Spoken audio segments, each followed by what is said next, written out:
What's up, folks? Ion Rogue here, and I'm going to be looking at some leveling options for early game on New Game Plus. Right now, I'm in between the battles of Benedicta and Garuda. This is the map of the area. As you can see, all the other areas are blocked off. You have to go this way. It's very linear.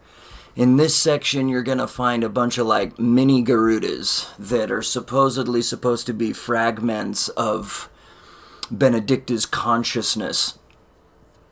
They're floating around over there. I think there's like 6 of them. This is early game, New Game Plus. As you can see, we're still in his Sanbreque garb or whatever it is. He hasn't gotten his Rosaria garb yet. This is a really good spot to level up early on. As you can see, I'm at a level 54 right now. I think I got up to like, I want to say a 58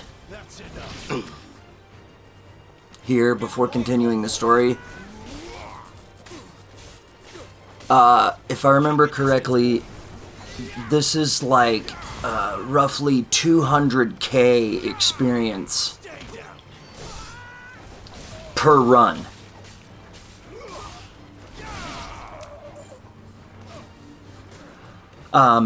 So if you're on New Game Plus, I would imagine you're probably playing in Final Fantasy mode. That's what I'm doing. There's level 55. If I didn't mention that before, this is Final Fantasy mode that I'm going to be doing this. I'm going to be showing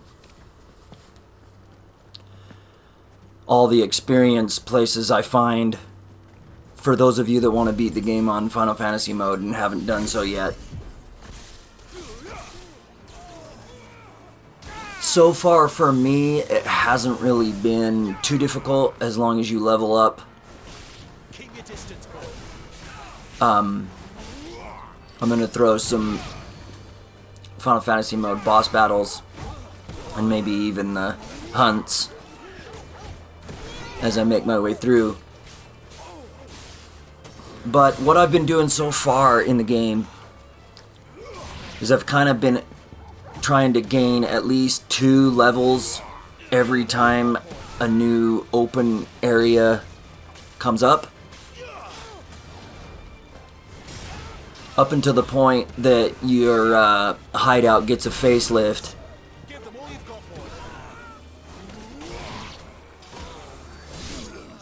But I'll be showing you those areas where you're going to want to go from that point on. This is just very early game.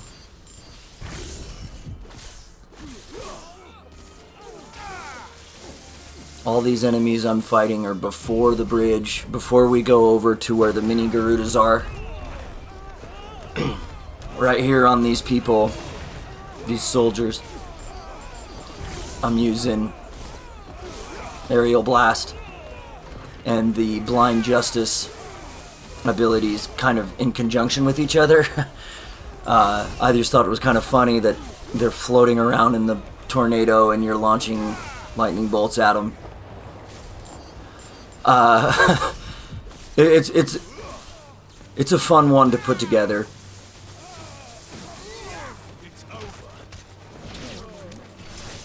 If you're a longtime Final Fantasy fan like myself, you're probably well aware of how monotonous some of the old school games used to get when it comes to leveling. Literally just running around a little square and leveling. Here we go down this channel and into the Garuda area. So there is this small section where you're going to just have to run, but trust me, it's worth it.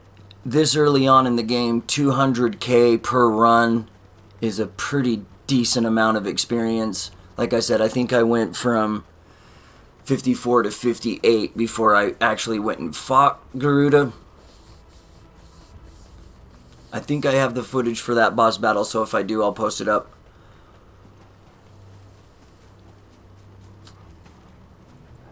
But yeah, here we are. These are the mini Garudas Benedicta has lost control, I guess, or whatever, and, her mind is being fragmented through the ether. Whatever, the game doesn't really explain it. I'm just assuming that it's a manifestation of whatever connection she has with the ether or something. But then there's this maneuver here. So what I've got is Ramuh, Shiva, and Odin. For this particular video, I'm not going to use Odin. I'm just going to show you this maneuver here. Cold Snap and Blind Justice at the same time. I'm going to be using this maneuver a lot throughout Final Fantasy mode, because you can use it on literally every boss. So far as I know. I haven't come across one I haven't been able to use it on yet. But, well, I guess we'll find out. She pulls this maneuver, and if you have the Ring of Timely Focus, it'll give you a little bit of time for you to hit that Cold Snap. And then you launch Blind Justice, and Blind Justice actually takes a huge chunk off of their stagger gauge.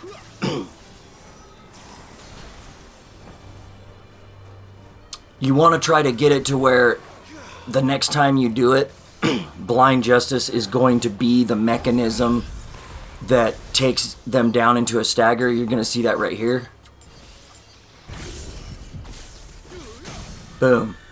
Then you light off Blind Justice, switch over to Shiva, Mesmerize, switch back to Ramuh, Thunderbolt, or Judgment Bolt, sorry. Then switch back to Shiva. Oh. Never mind. It died.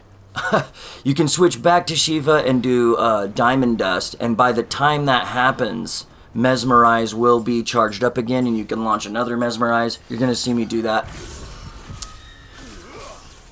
And then you can use Odin. Sorry. But right here, it's not really necessary, because these, they're level 50, I'm a level 55.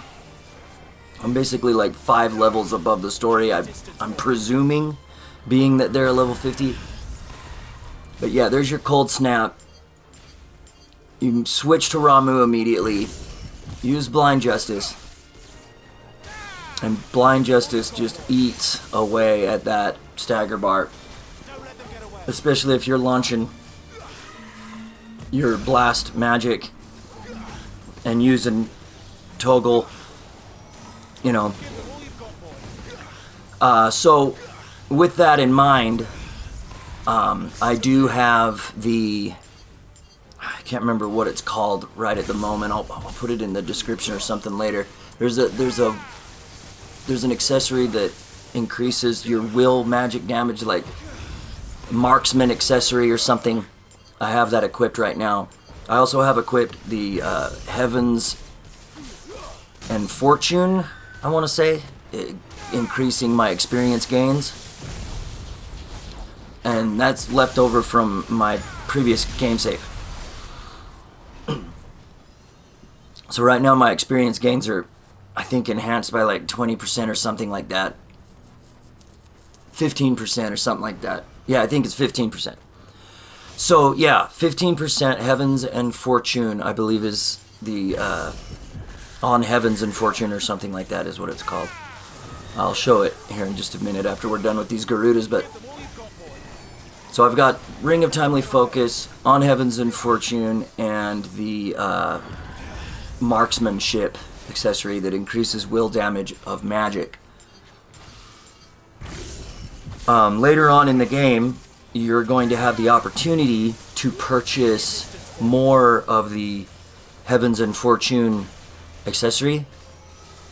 So if you have this one left over from your previous game, what you're going to do when you get the opportunity to buy another Heavens and Fortune accessory is you're going to want to buy 2 of them. You have this one from the original game save, and then you're going to buy 2 more. One of those that you purchased, you're going to have the Forge guy, I forget his name at the moment. You're going to use the Forge, and you're going to blend 2 of them together, while leaving one of them as an original. Because one of them is going to be, once you blend 2 of them together, it'll be On Heavens and Fortune 2. And then the other one that you purchase will be on Heavens and Fortune, just the original, so 1. You can stack those 2 accessories because they have a different name. Because one of them's 2 and one of them's 1. One of them's going to be blue and one of them's going to be green. You can stack those and you can get 45% experience gains. That's going to be a little bit later. I've got some footage showing that. I'll show it to you later. Apparently there's an accessory from the what is it? The pre-order bonus that you can also stack for a total of 55%. I don't have that one because I didn't pre-order the game. But right now it's 15% experience gains.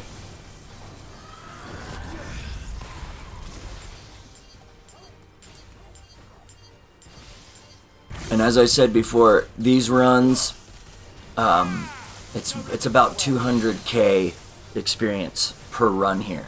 So early on, that's pretty significant. Like, it would eventually get to the point where, like, if you kept going, it would eventually get to the point where it's just not as reasonable anymore. And I'm guessing that's somewhere around level 60. So, I mean, but this is a good spot to jump a few levels ahead of where the game is. And I'm assuming I'm already like 5 levels ahead of the game, being that, like I said before, the wind elemental is level 50 right there.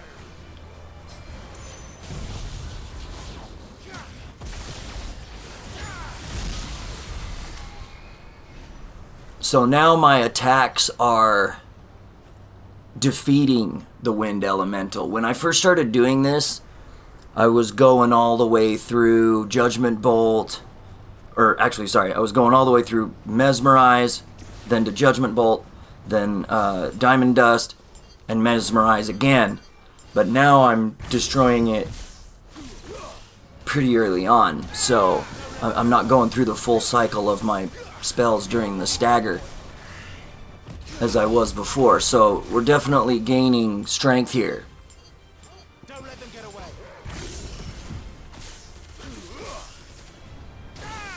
Give them all you've got, boys. Odin's abilities like Heaven's Cloud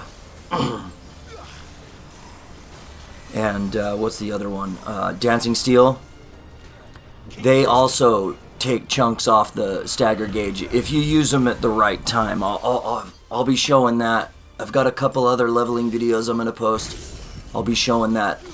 The purpose of this one, though, is really just to show you this early stage area and the importance of Cold Snap and Blind Justice being used in conjunction with one another to bring that stagger gauge down very fast and very effectively without taking much damage. As you can see, I haven't really gotten hit a whole lot. Like, we're doing Judgment Bolt. We've already used Mesmerize once. Keep your distance, boy. And we're done. A few more sword strikes and we're done.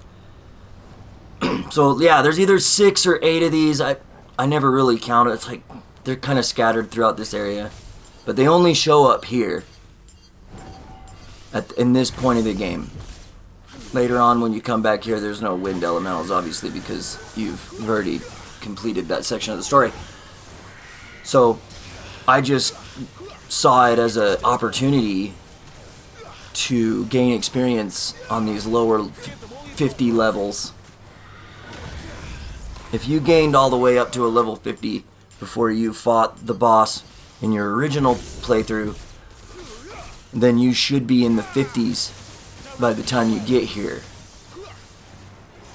I capped myself out in my first playthrough of this game all the way to 50.